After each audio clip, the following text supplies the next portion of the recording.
sekalian untuk teman-teman kami yang belum mendapatkan kesempatan seperti yang kami dapatkan hari ini. Semoga teman-teman kami diberikan kelancaran serta kemudahan sehingga dapat merasakan apa yang kami rasakan.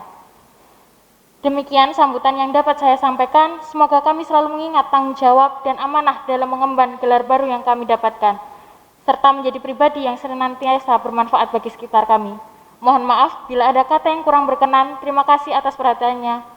Majulah terus Bidan Indonesia. Wassalamualaikum warahmatullahi wabarakatuh.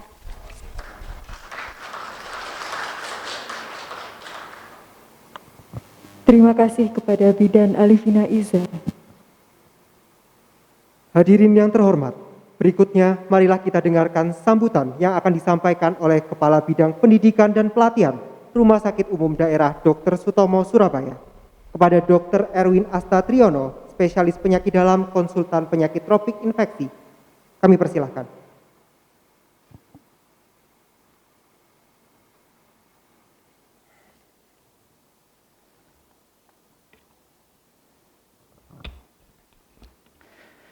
Assalamualaikum warahmatullahi wabarakatuh.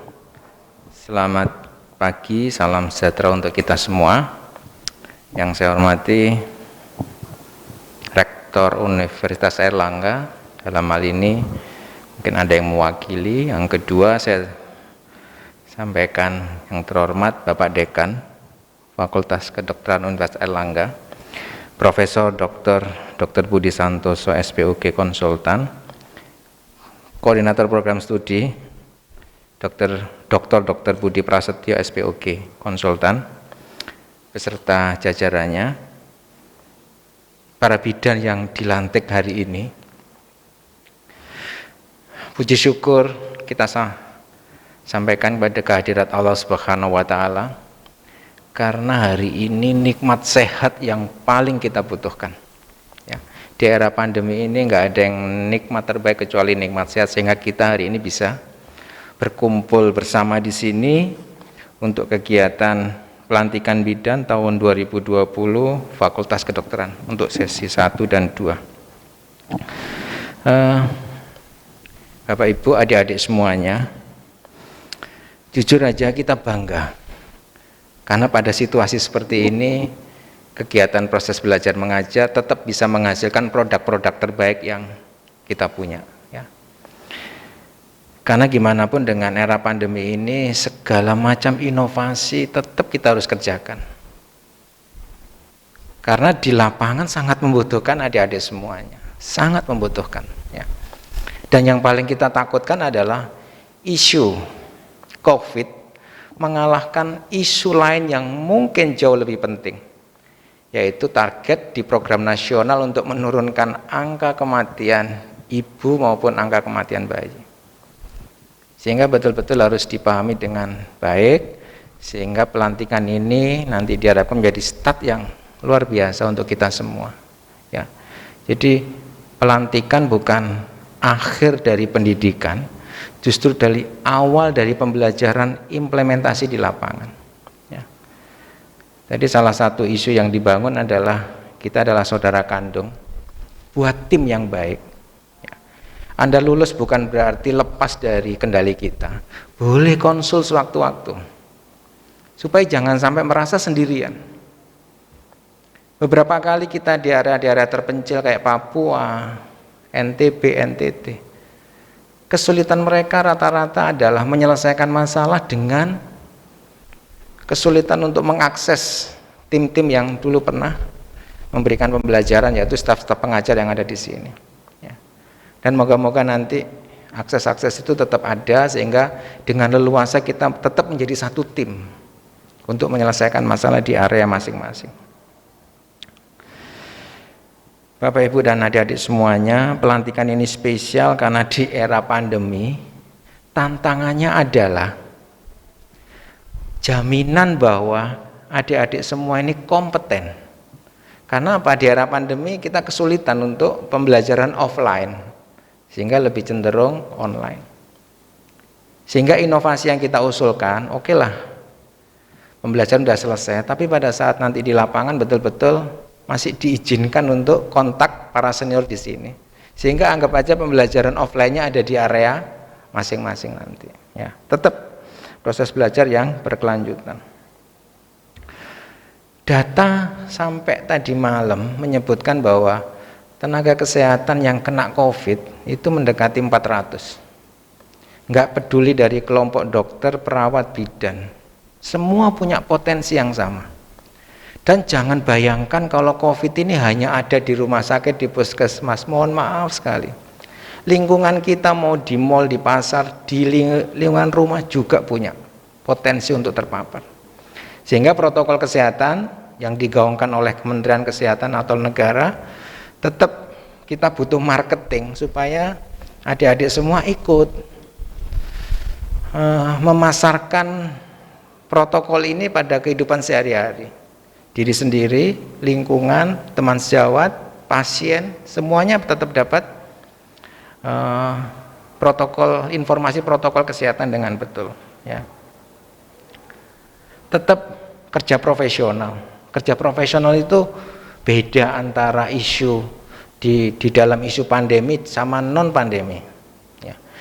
Di luar pandemi, begitu ada kegawatan, maka nomor satu Anda harus berjuang untuk menyelesaikan itu. Tapi di era pandemi, begitu ada kegawatan, Anda harus aman dulu, pakai APD dulu, baru menolong, ya. Jangan sampai ada persepsi bahwa begitu yang kita hadapi itu kegawatan, tahu-tahu kita tolong, padahal itu mungkin kegawatan bisa terkait dengan COVID, maka itu jadi masalah baru. Tetap APD harus dimaksimalkan dulu, baru kita menolong orang lain, ya. Kesimpulan dari sambutan kami cukup sederhana. Tetap pertahankan kesehatan pribadi masing-masing, ya. Pertahankan. Istirahat cukup, protokol kesehatan, nutrisi cukup, kerjakan kompetensi dengan baik di lapangan, ya. Dan jangan lupa, pembelajaran ini nggak lepas dari peran Fakultas Kedokteran dan Rumah Sakit Dr. Sutomo. Sehingga jaga betul alma mater ini. Dimanapun Anda berada, tunjukkan bahwa lulusan FK UNER dan Rumah Sakit Dr. Sutomo menjadi contoh teladan yang baik. Dimanapun Anda bekerja, tunjukkan bahwa Anda betul-betul punya kualitas terbaik yang nanti akan bekerja di masyarakat. Saya kira itu sambutan yang bisa kita berikan, semoga memberikan manfaat untuk kita semua. Assalamualaikum warahmatullahi wabarakatuh. Terima kasih kepada Kepala Bidang Pendidikan dan Pelatihan Rumah Sakit Umum Daerah Dr. Sutomo Surabaya atas sambutannya. Sambutan berikutnya akan disampaikan oleh Dekan Fakultas Kedokteran Universitas Airlangga kepada Profesor Dr. Budi Santoso, Dokter Spesialis Obstetri dan Ginekologi Konsultan. Kami persilahkan. Bismillahirrahmanirrahim. Selamat pagi, salam sejahtera untuk kita semuanya. Assalamualaikum warahmatullahi wabarakatuh. Alhamdulillah wa syukurillah, la haula wa la quwata illa billah. Asyhadu an la ilaha illallah wa asyhadu anna Muhammadan abduhu wa rasuluh, amma ba'du. Yang saya hormati Bapak Rektor Universitas Airlangga yang dalam hal ini diwakili oleh Bapak Direktur Pendidikan Profesor Dr. Sukardiman Apoteker, Master of Science. Yang saya hormati Bapak Direktur Utama RSUD Dr. Sutomo yang dalam hal ini diwakili oleh Kepala Bidang Diklat Dr. Erwin Astatriono, spesialis penyakit dalam KPTI Finasim, dan yang saya hormati Ketua Program Studi S1 Kebidanan beserta Ibu Sekretaris Program Studi, juga para rohaniawan yang selalu hadir pada acara-acara pelantikan dokter spesialis, dokter maupun bidan, dan juga yang berbahagia bidan baru lulusan Fakultas Kedokteran Universitas Airlangga, baik yang ada di aula, yang ada di ruang sidang A, yang online ada di rumah masing-masing.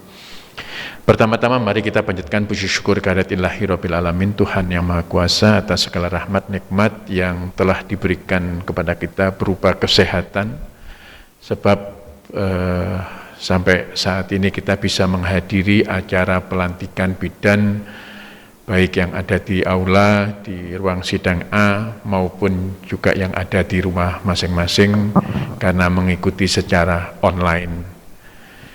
Kedua kalinya saya ingin mengucapkan selamat dan juga berbahagia kepada bidan baru, 88 bidan baru yang dilantik pada hari ini, beserta orang tua yang mungkin juga mengikuti secara online di rumah.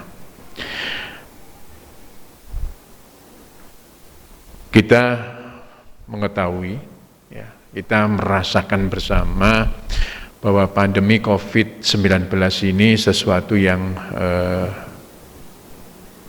dialami oleh seluruh umat manusia di dunia. Tidak tahu apakah itu negara maju, negara berkembang, negara sedang berkembang, semuanya terdampak. Dan paling kecil tentu di dunia pendidikan, di pendidikan bidan ini pun saya yakin pada saat-saat terakhir yang seharusnya saat-saat menjalani suatu profesi bidan itu harus dengan terpaksa mungkin sangat banyak berkurang. Oleh karena itu ada sesuatu kekhawatiran bahwa para lulusan yang apapun juga, bukan hanya bidan, dokter spesialis, insya Allah kalau dokter spesialis tidak begitu banyak, tapi kalau dokter, karena semuanya sampai sekarang ini profesi dokter pun juga baru mulai yang secara offline, yang biasanya mereka 2 tahun, mungkin 1 tahun plus beberapa minggu saja, yang semuanya tentu dirubah menjadi daring. Proses pendidikan secara profesi yang dialihkan secara daring penuh tentu bukan sesuatu yang ideal, bukan sesuatu yang nantinya bisa diharapkan untuk menghasilkan lulusan-lulusan bidan, lulusan-lulusan dokter yang sempurna.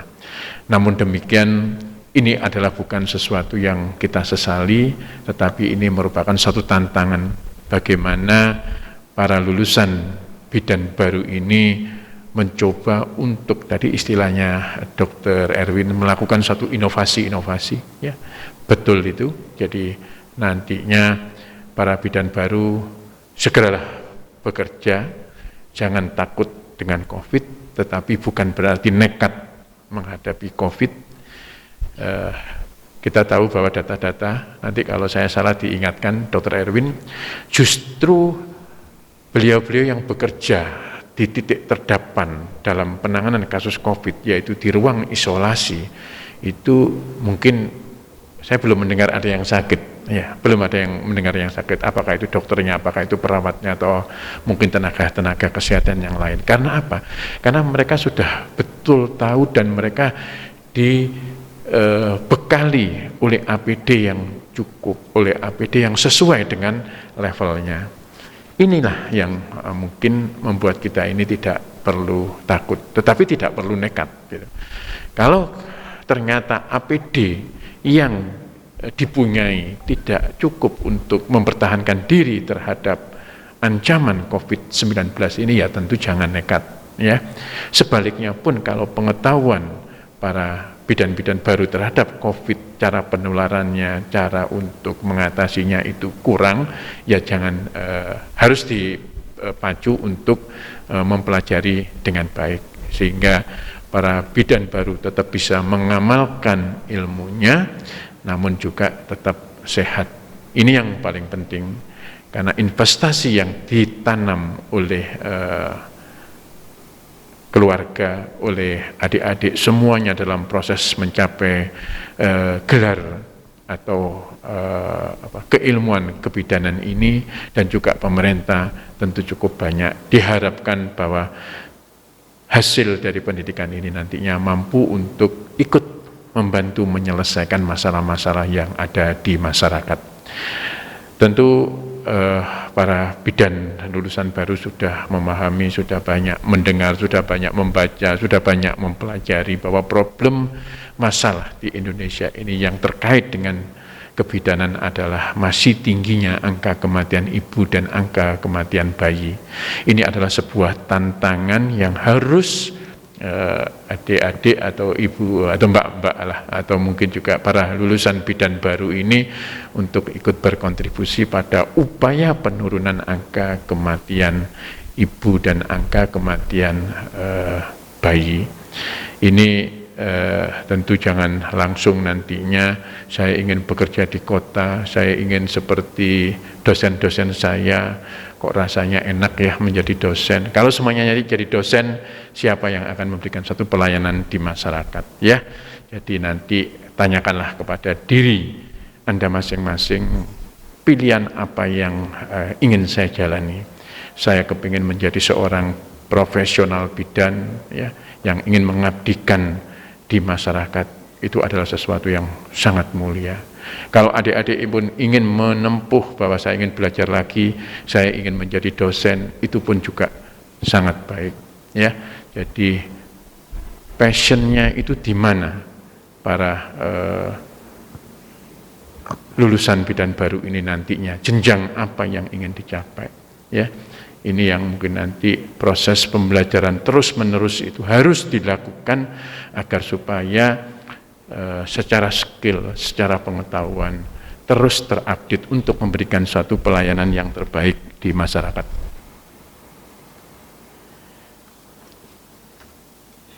Adik-adik lulusan bidan baru yang saya hormati, kira-kira tahun 1989 di ruangan ini pula saya mewakili teman-teman angkatan saya untuk memberikan kata sambutan saat pelantikan dokter.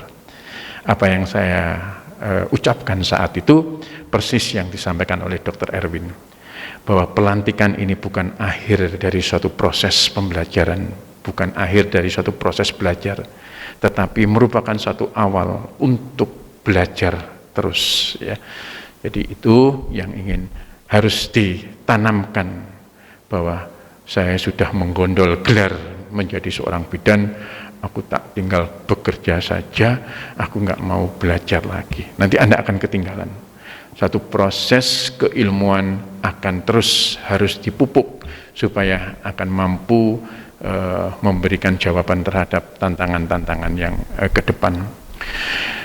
Kebersamaan dalam kolegial kebidanan itu juga harus tetap dipupuk. Jangan bekerja sendiri-sendiri dalam satu daerah dianggap sebagai suatu kompetisi, dianggap sebagai sesuatu yang harus berebutan, itu sudah harus ditinggalkan.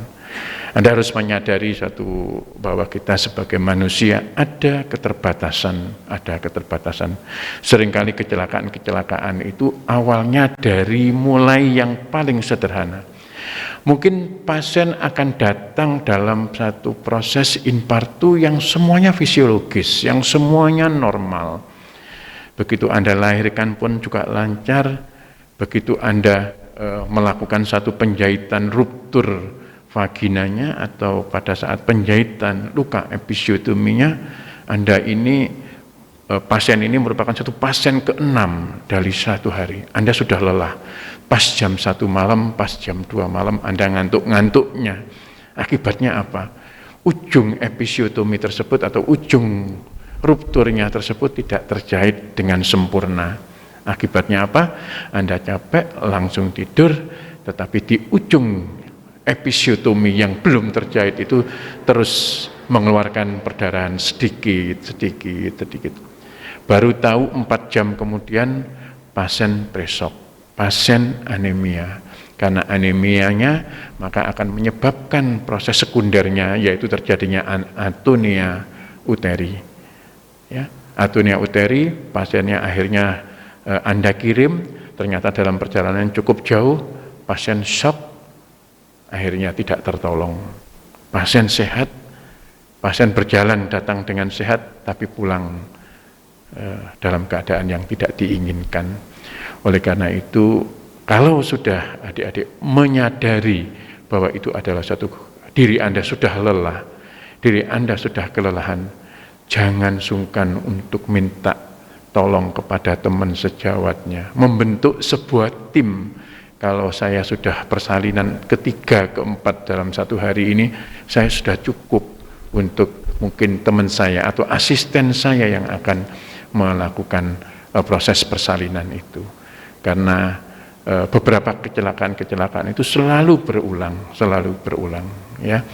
Itu yang mungkin karena saya sebagai seorang ahli kebidanan yang selalu berpartner dengan bidan-bidan, tentu saya akan menyelipkan nasihat ini kepada para lulusan-lulusan baru agar supaya kontribusi terhadap penurunan angka kematian ibu itu bisa dilakukan. Sebab kalau adik-adik semuanya nanti di masyarakat saling berkompetisi, saling panas-panasan dengan sejawatnya, mereka kok sudah punya mobil Xenia ya, saya kok belum punya, aku tak beli Innova. Akhirnya Anda langsung nekat membabi buta, persalinan akan sebanyak-banyaknya. Anda lupa bahwa tubuh itu memiliki keterbatasan, memiliki saat-saat yang harus beristirahat, sehingga saat itu Anda tidak bisa berkonsentrasi penuh, saat itu Anda tidak bisa melakukan dengan keterampilan Anda yang terbaik, maka kecelakaan bisa terjadi. Oleh karena itu tidak berlebihan. Kalau di bidang kebidanan dikatakan bloody bisnis perdarahan, bukan berarti bisnis itu usaha perdagangan, bukan. Maksudnya bisnis dalam ini adalah pekerjaan kita yang selalu berkaitan dengan perdarahan. Dan kita tahu bahwa salah satu penyebab angka kematian ibu yang paling tinggi di daerah-daerah adalah perdarahan. Ya, dulu infeksi perdarahan, tapi kalau di kota mungkin sudah bereklamsi perdarahan, hipertensi dalam kehamilan, kelainan jantung. Kalau Anda belajar di Dr. Sutomo itu, tetapi kalau di daerah-daerah tentu masalah-masalah perdarahan, masalah yang berkaitan dengan infeksi. Jadi sekali lagi belajarlah terus sepanjang waktu, ya, belajarlah terus sepanjang waktu. Dan untuk terus memberikan suatu pelayanan kebidanan terbaik di masyarakat, sehingga Anda ikut berkontribusi pada penurunan angka kematian ibu. Jangan malah sebaliknya memberikan kontribusi pada peningkatan angka kematian ibu. Demikian yang bisa saya sampaikan, lebih dan kurang mohon maaf. Selamat sekali lagi, sampaikan salam kepada kedua orang tua, para bidan lulusan baru, dan tunjukkan kepada beliau-beliau bahwa Anda menjadi suatu kebanggaan dari keluarga. Akhir kalam, wassalamualaikum warahmatullahi wabarakatuh. Terima kasih kepada Dekan Fakultas Kedokteran Universitas Airlangga, Profesor Dr. Budi Santoso, Dokter Spesialis Obstetri dan Ginekologi Konsultan, atas sambutan yang diberikan. Sambutan keempat akan disampaikan oleh Rektor Universitas Airlangga yang diwakili oleh Direktur Pendidikan Universitas Airlangga kepada Profesor Dr. Sukardiman, Apoteker Master of Science. Kami persilakan. Baik, terima kasih. Assalamualaikum warahmatullahi wabarakatuh. Yang saya hormati Dekan Fakultas Kedokteran, sejawat kami, Profesor Dr. Budi Santoso, Dokter Spesialis Obgyn tentunya, konsultan, dan juga Ketua Program Studi Pendidikan Bidan di Fakultas Kedokteran yang saya hormati tentunya, namanya hampir sama, yaitu adalah Dr. Budi Prasetyo, spesialis tentunya Obgyn juga, konsultan, ini putranya sejawat saya juga di farmasi, dan Dr. Erwin mewakili tentunya Direktur Utama dari Rumah Sakit Dr. Sutomo yang saya hormati begitu, dan yang tidak kalah penting tentunya adalah para sekretaris, tentunya di sini ada sekretaris program studi dan undangan yang lainnya, dan yang tidak kalah penting adalah tentunya yang cantik-cantik hari ini luar biasa, yaitu adalah para bidan yang baru saja dilantik dan menyampaikan sumpahnya begitu.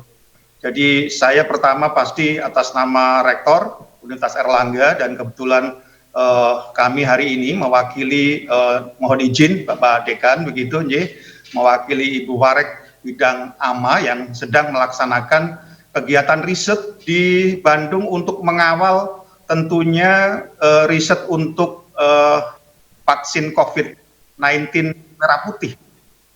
Jadi syukur alhamdulillah pada pagi hari ini kita bisa mengikuti acara pelantikan bidan untuk periode 2020 yang menurut saya seperti tadi disampaikan oleh Bapak Direktur Bidang Pendidikan dan Pelatihan Rumah Sakit Dr. Sutomo, dengan kondisi pandemi yang luar biasa, ternyata bidan ini bisa menghasilkan lulusan-lulusan yang mudah-mudahan juga memiliki kompetensi dengan capaian pembelajaran yang telah ditetapkan oleh tentunya program studi. Saya atas nama tentunya sebagai Direktur Pendidikan mengucapkan terima kasih tentunya kepada stakeholder juga yang tidak kalah penting di sini adalah Rumah Sakit Dr. Sutomo sebagai tempat pembelajaran dan tentunya para dosen di prodi pidana dan tidak kalah penting adalah tentunya unit pengelola studi. Sejawat saya Prof.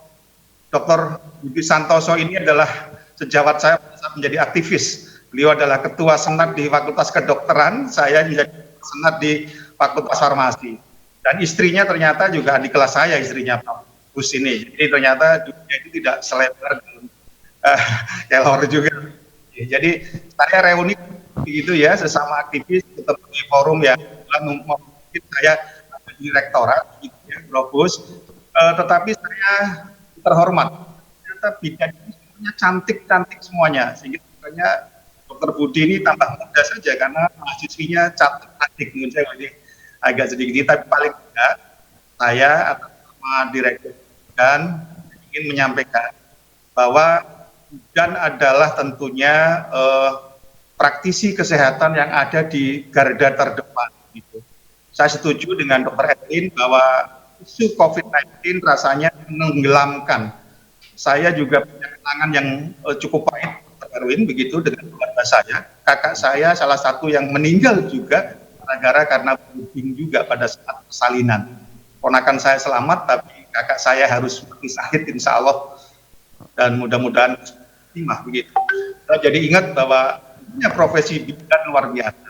Profesi bidan adalah profesi yang sangat mulia begitu, ya. Ditunggu di masyarakat di mana bukan epidemiologi nun sewu, kejadian tingkat kejadian atau kematian dan juga ibu melahirkan rasanya saya juga paham kelihatannya masih cukup tinggi ya Dr. Erwin ya untuk data yang ada. Jadi saya setuju atas nama Direktur Pendidikan, saya ingin menyampaikan selamat sekali lagi dengan para bidan-bidan yang cantik juga karena Anda bersyukur bisa mengenyam perkuliahan itu di prodi bidan yang cukup terhormat.